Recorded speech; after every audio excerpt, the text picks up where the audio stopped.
21 दिनमा गरेको कारण चाहिँ किन हो भन्दाखेरि भर्दो थोइडोलभित्र भर्दोको छोइभित्र के भनेको छ त भन्दा निसुत्सासिबे निमोदी मरेको मान्छेको चेतना चाहिँ 21 दिनमा धेरै जसोले चाहिँ अधिकांश 50% चाहिँ 21 दिनमा अर्को जुनी लिने सम्भावना हुन्छ अरे। त्यो भर्दोको छोइमा छ है। फेरि भर्दोको छोइमा के लेखेको छ भन्दा चाहिँ 21 दिनमा मरेको मृतकको चित्तले चाहिँ ऊ अर्को जुनी लिने सम्भावना 90% भनेको छ त्यहाँ। त्यस कारणले धेरै जस्तोले 21 दिनमा गर्ने चलन बसेको हो र हप्तापछि नि गर्नुपर्छ हामीले, किनभने उसलाई उधार गरेको हामीले त्यो हप्ता अझ कोहीले दिनदिनै गर्छ सक्छ भने, तर हप्तामा अब कोहीले नसक्नेले एकैचोटि 21 दिन, कोहीले 49 दिनमा गर्छ, तर हप्तामा जुन दिन बितेको छ त्यो हप्तामा गरेर 21 दिनमा गर्ने घेवा गर्ने चलन चाहिँ यसरी बसेको। किन भन्दा 21 दिनमा चाहिँ ऊ मुक्ति हुने सम्भावना धेरै अर्को जुनी लिएर जाने सम्भावना धेरै हुन्छ 21 दिनमा। त्यस कारणले त्यो प्रथा बसेको हो।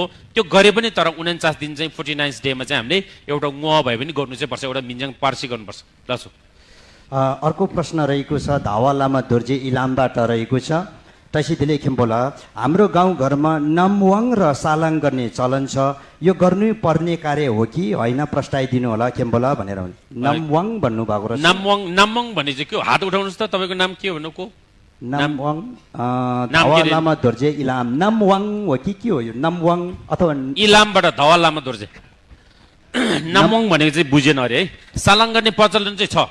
सालाङ गर्ने चाहिँ के छ भन्दाखेरि घेवा गर्दाखेरि त्यो हामीले जुन लाखाङ बनाउँछ नि घेवा गर्दाखेरि के अरे त्यो ढाजाङ बनाउँछ नि ढाजाङ भनेको चाहिँ ढाछाङ भनेको चाहिँ खास ढावा लामाहरू बस्ने छाङ गुम्बा हो क्या त्यो, एकछिनको लागि सिङ्घम हो। त्यो बनाउँदा चाहिँ त्यो साझै हामीले लिनुपर्छ। त्यो जमिन छ नि साचोक हुन्छ। त्यो पहिले चाहिँ स्याबा लामाहरूले पुरा त्यो कोरेर पुरै उसमा बोकेर गर्थ्यो नि पहिले। त्यस्तो होइन, हामीले चाहिँ एउटा राप्ने जस्तो दुईपा एउटा साचोक गर्छ।